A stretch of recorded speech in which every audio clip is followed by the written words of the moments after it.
பிள்ளையார்பட்டி ஸ்ரீ கற்பக பிள்ளையாரை வணங்குகிறேன். ஆதித்யாய சோமாய மங்களாய புதாயச குரு சுக்கிர சனி பெயர்ச்ச ராகுவே கேதுவே நமோ நமது. நமது வாழ்க வளமுடன் யூடியூப் சேனல் நேயர்கள் அனைவருக்கும் உங்கள் நண்பர் அஸ்ட்ரோ டிஎஸ் மோகன்ராவின் அன்பான வணக்கம், வாழ்த்துக்கள். இப்போ நாம் இந்த வீடியோவில் என்ன பார்க்க போகிறோம்னா, வழக்கம் போல தான் செப்டம்பர் மாத பலன்கள் 12 ராசிக்கும் தனித்தனி வீடியோ பார்க்க போகிறோம். நேயர்கள் இப்போ தான் முத என் சேனலை பார்க்குறீங்கன்னா சப்ஸ்கிரைப் பண்ணிக்கோங்க. முதல்ல இந்த மாதத்தில் கிரகங்கள் எங்கே இருக்குது அப்படின்னு பார்ப்போம். சனி பகவான் தன்னுடைய மீன வீட்டில் தான் பயணம் பண்ணிகிட்டு இருக்காரு.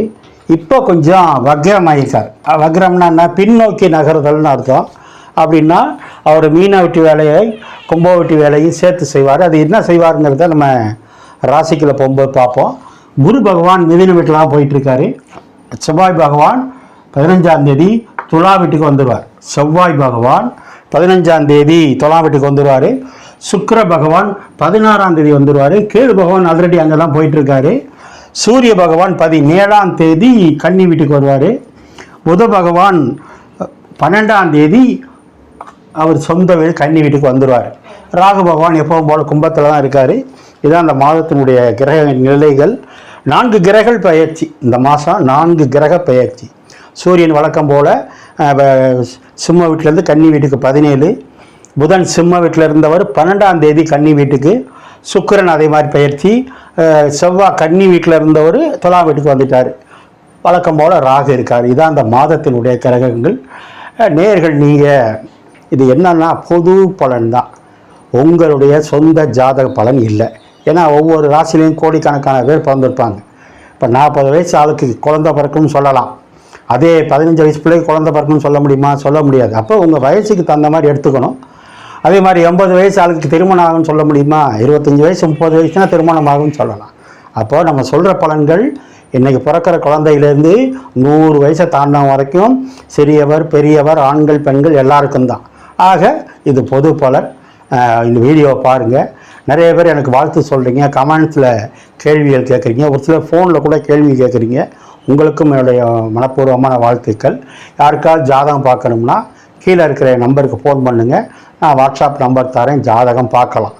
மீண்டும் நான் வணங்கும் என் குலதெய்வம் முத்துமாரியம்மன், அண்ணாமலையார் உண்ணாமலை தாய், நான் நித்தம் வணங்கி வேண்டி நிற்கும் குமரமலையான் என் தாய் தந்தையரை வணங்கி இந்த மாத பலன்கள் உங்களுக்கு சிறப்பாக அமையணும்னு நான் வேண்டிக்கிறேன். ஓம் நமச்சிவாய. இப்போ நம்ம துலாம் ராசியை பார்ப்போம். துலாம் ராசி அப்படின்னா நீதிபதி ராசி. நான் வச்சுருக்க பேர். அழகாக இருப்பாங்க, கருப்பாக இருந்தால் கூட. அது குழந்தைகளை பார்த்தீங்கன்னா ரொம்ப சூப்பராக இருப்பாங்க. குழந்தைங்கள்லாம் துலாம் ராசிக்காரங்களை பார்த்தா எனக்கு ஆசையாக இருக்கும். முடி நிறையா இருக்கும்.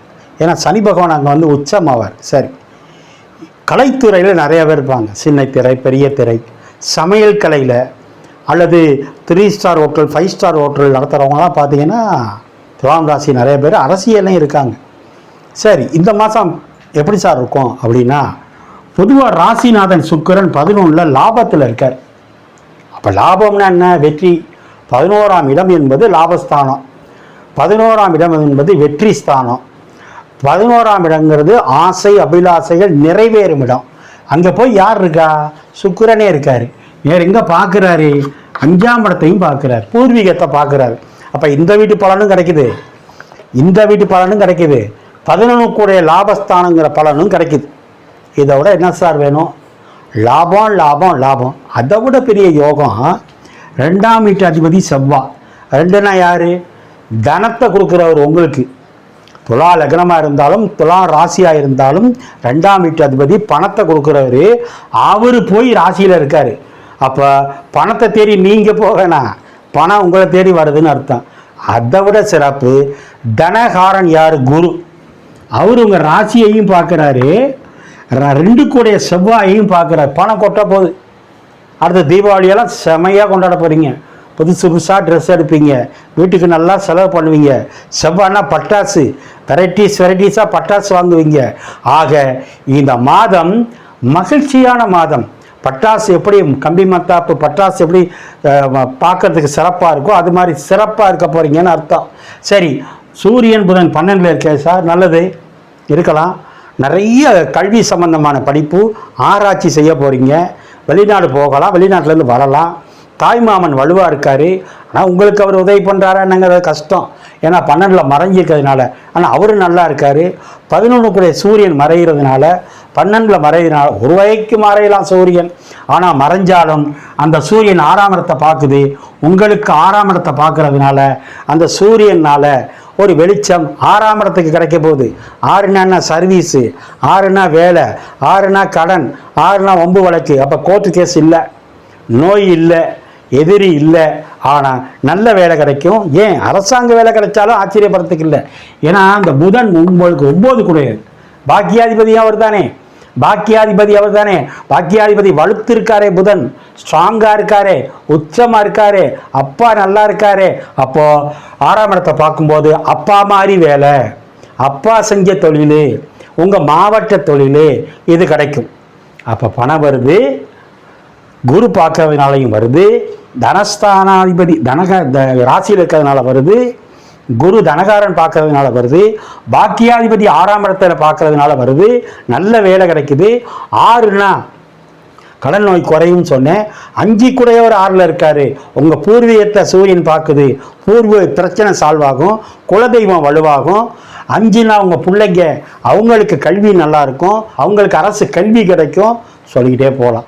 சார் 5ஆம் இடம் குழந்தைன்னு சொன்னேன். அதுக்கு 4 கூடையவர் யார்? சுக்கிரன். அவர் லாபத்தில் இருக்கார். அப்போ வீடு கட்ட போகிறாங்க உங்கள் பிள்ளைங்க வண்டி வாகனம் வாங்குவாங்க. 3ஆம் இடங்கிறது சகோதரி. அந்த குரு உங்களை பார்க்குது. 3ஆம் இடம்னா இளைய சகோதரன் அல்ல சகோதரியை சொல்லணும். அந்த குரு உங்களை பார்க்குது. உங்களுக்கு தங்கச்சியோ தம்பியோ கிடைக்க போகிறாங்க. ஏன்னா இரத்தக்காரன் சகோதரக்காரன் செவ்வாய் ராசியிலே இருக்குது. குருவும் பார்க்குது. அப்போ சகோதரனோ சகோதரியாக பிறப்பாங்க, அல்லது அவங்களுக்கு வேலை கிடைக்கும், அல்லது அவங்களுக்கு மாற்றம் உண்டு, இல்லை அவங்களுக்கு திருமணம். 11ஆம் இடம் 12ல் மறையும் போது அண்ணனுக்கோ அக்காவுக்கோ கல்யாணம் ஆகி வெளியூர் போவாங்க. சொல்லிக்கிட்டே இருக்கலாம் சார். 7ல் இருக்கிற 7 கூடிய செவ்வாய் ராசியில் இருக்குது. ராசியில் இருக்க செவ்வாய் 7ஆம் இடத்தை பார்க்கறதுனால கணவன் மனைவி ஒற்றுமை சூப்பர். ராசினால் லாபத்தில். 5ல் ராகு, அழகான குழந்தை கிடைக்கும், அழகான பூர்வீக சொத்து பிரச்சனை சால்வ் ஆகும். 5ல் ராகு அற்புதம், அழகான ஆண் குழந்தை கிடைக்கும். 5ல் ராகு பிள்ளைங்க வெளிநாட்டுக்கு போவாங்க, வெளியில் போய் படிப்பாங்க, இல்லை வெளியில இருந்தால் வருவாங்க. சூரியன் செவ்வாய் ராசியில் இருக்கும்போது ஆளே ஆக்டிவாக இருப்பீங்க, அழகாக இருப்பீங்க. ஆனால் செவ்வாய் இருக்கிறதுனால டென்ஷன் ஆகிடக்கூடாது. ஆனால் சுறுசுறுப்பாக இருப்பீங்க. கணவனாக இருந்தால் மனைவியை உங்களை பார்க்குது, மனைவியாக இருந்தால் கணவன் ஸ்தானத்தை பார்க்குறதுனால கணவன் மனைவி ஒற்றுமை நல்லாயிருக்கும், பர்சனல் நல்லாயிருக்கும். 2 பேரும் வேறு இடத்துல இருந்தால் ஒன்று சேர்ந்து வேலை பார்க்குறதுக்கு வாய்ப்பு. ஆக இந்த மாதம் முழுவதும் அமோகமாக இருக்க போகிறீங்க, மாற்று கருத்து இல்லை. மொத்தத்தில் துலாம் ராசியை குரு பார்க்குறது சிறப்பு. நீங்கள் துலாம் ராசிக்காரங்க உங்களுக்கு ராசியான கலர் ஒயிட் கலர், நல்ல ராசி. Green, light green, sky blue super. இந்த கலரை பயன்படுத்துங்க. நம்பர் வரும்போது 5ஆம் நம்பர், 6ஆம் நம்பர், 8ஆம் நம்பரை பயன்படுத்துங்க, உங்களுக்கு சூப்பர்.